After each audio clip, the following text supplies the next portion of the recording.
day everyone. Today, we are going to discuss about Confucianism. But before we dig deeper, I'm going to ask you our first question. What makes Confucianism, Taoism, and Shintoism classified as Taoic religion? Now, hopefully, after this video lesson, you will be able to answer that question. But if you already know the answer, you can write it down on your notebook. Before we go to our formal discussion, we will have our fun facts fast talk version. Fact number 1. Confucius married at 19 years old according to culturechief.com. He married his wife at nagkaroon sila ng anak a year after.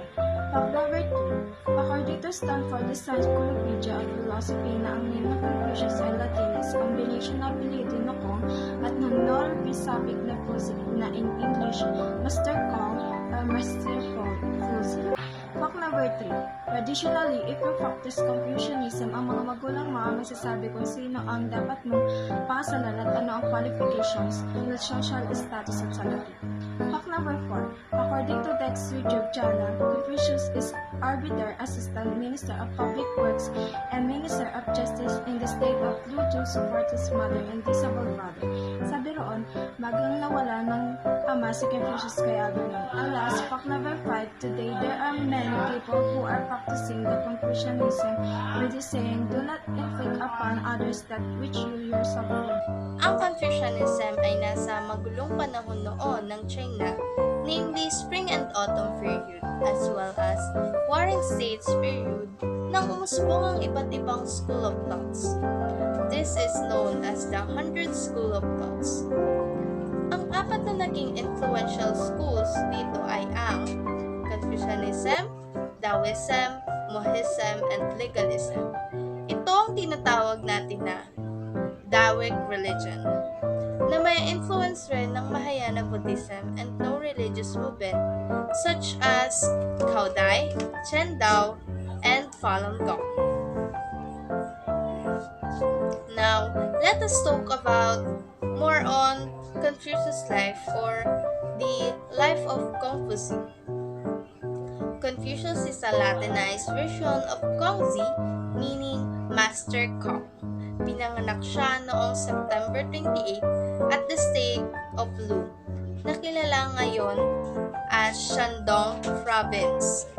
Ito ay sineselebrate as official holiday sa Taiwan as Teacher's Day. Day of Cultural naman sa China, Hong Kong, at Singapore. Si Confucius ay kilala bilang unang tao na nag-devote ng kanyang buong buhay sa pag-aaral at pagtuturo ng social transformation and improvement. Siya rin ay naging isang arbiter, naging Assistant Minister of Public Works and Minister of Justice in the state of Lu. Pero ang ideals niya, hindi pinansin ng mga superiors, kaya nagpasya siya na mag-resign at umalis.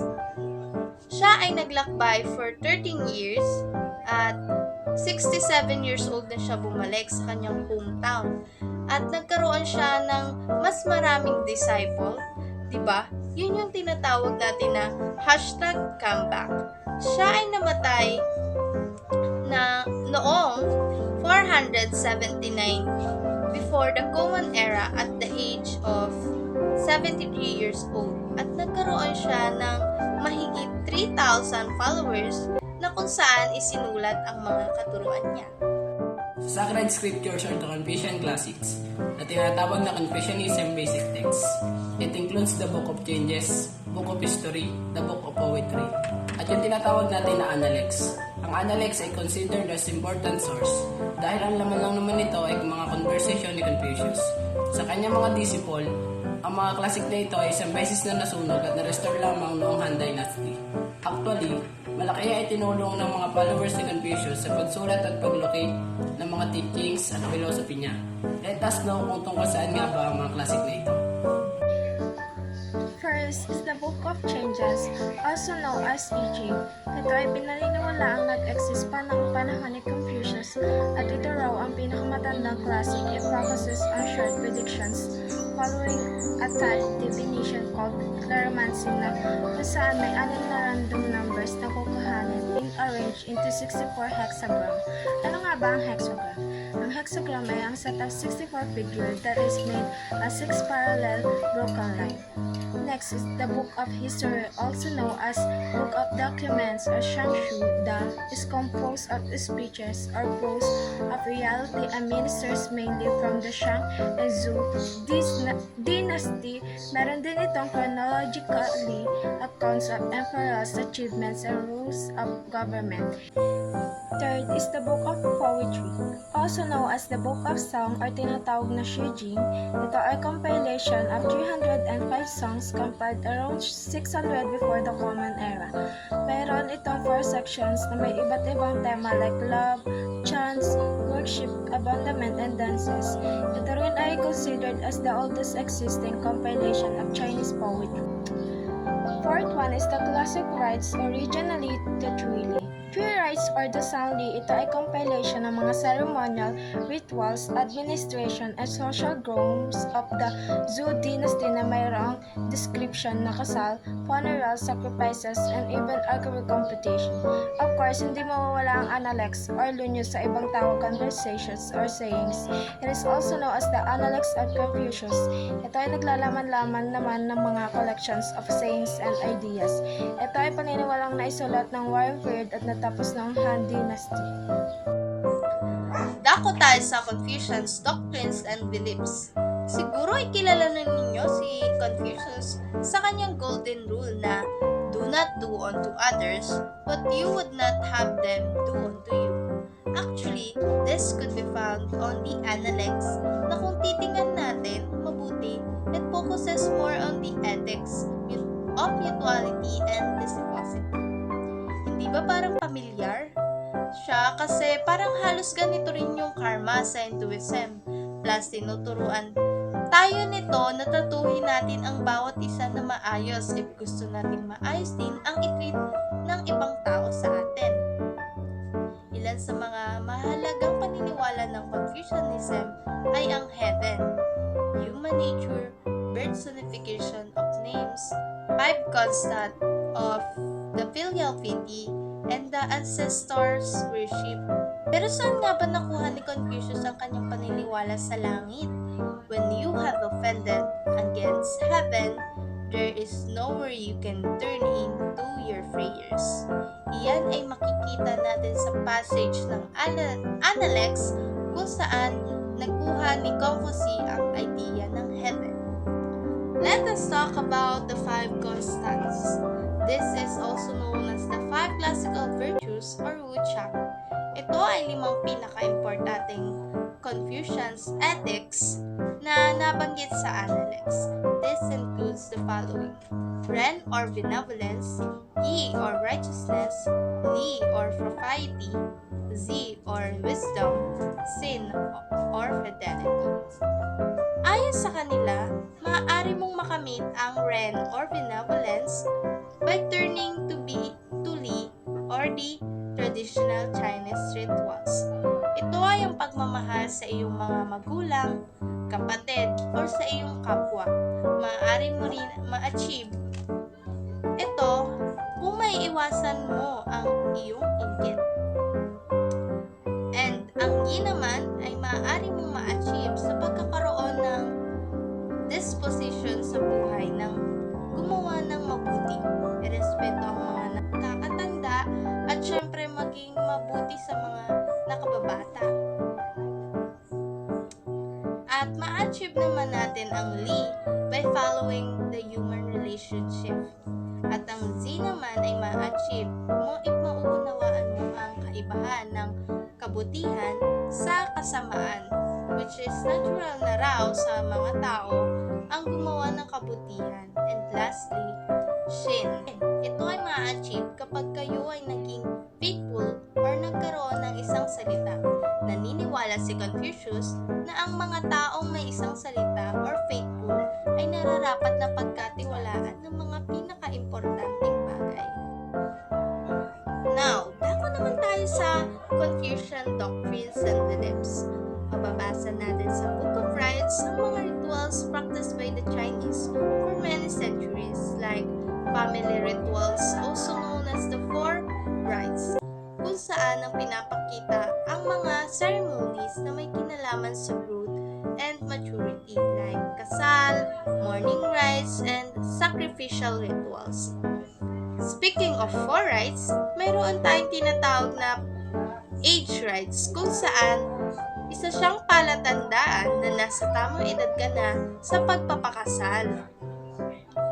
Isa itong rituals na pinagdadaanan ng mga teenagers way back then or sometimes between 15 years old to 20 years old. Sa ceremony na ito, nakakatanggap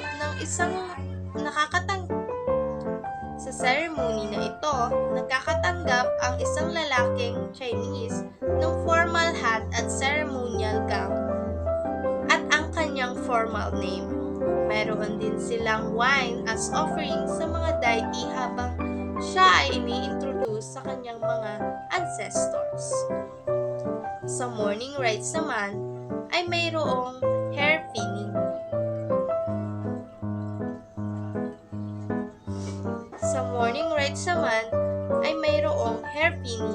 Na nagre-refer sa pag-iipit ng buhok ng mga babae. Yung usual natin na nakikita sa mga K-drama, yung nakatirintas o nakaipit yung buhok gamit ang pin. Ito ay isang funeral tradition na may necessary steps. First, there should be a public announcement and grief through whipping and wearing the white funeral coats by the family. Also, they believe in receiving funerals money or food as symbolic goods sa mga naiwan ng mga namayapa. Ang pagbabayad sa mga rituals expert, pag-set up ng mga spirit table, playing of music to pacify spirit, at paglalagay ng bangkay sa kabaong. Naniniwala rin sila sa false death. Mare-recover ang namatay sa pamamagitan ng pagtawag nito o pagsigaw sa pangalan ng sa spirit. Naniniwala kasi sila na baka hindi or just in case naligaw ito pagbalik sa kanyang katawan. Traditionally, if you practice Confucianism, ang mga magulang mo ang magsasabi kung sino ang papakasalan mo So, para siyang arranged marriage. So, ano nga ba ang mga classifications ng Chinese sa pagpili ng mapapangasawa ng kanilang mga anak? Next one is selected issues. One characteristic of Confucian social order ay ang strict na hierarchy at ang mas mataas na pagtingin sa mga asawang lalaki. At dahil dito, may mas karapatan na naman na magkaroon ng kapangyarihan ng mga lalaki. Samantalang mas mababa lamang sa mga babae. Speaking of female subordination. Naniniwala sila na ang buhay ng babae ay sama sa 3 parts, also known as the 3 obedience. First is ang pagsunod sa kanilang ama sa loob ng kanilang tahanan. Pangalawa, ang pagsunod sa kanyang asawang First is ang pagsunod sa kanyang ama sa loob ng kanilang tahanan. Pangalawa, ang pagsunod sa kanyang asawang lalaki kapag siya ay may asawa na. At ang pangatlo ay ang pagsunod sa kanyang mga anak kapag siya ay namatayan na ng asawang lalaki. Actually, ang mga babae ang pinakamababa sa Confucian hierarchy dahil dito, they are expected or to display ideal behavior and accommodation by custom. Magkaiba ang rules ng mga babae sa mga lalaki. Ang mga babae expected ng magkaanak ng lalaki para magkaroon ng tagapagmana ang kanilang mga asawang lalaki. Kaya kung hindi makakapagbigay ng anak na lalaki ang mga babae, ay mayroong rason ng ang mga asawang lalaki na magkaroon ng secondary wife. Samantalang ang unang asawang babae ay hindi pwedeng magkaroon ng bagong asawang lalaki. In the 5 relationship, malinaw na ang relasyon ng babae at lalaki ay dapat nakabase sa supremacy ng mga kalalakihan.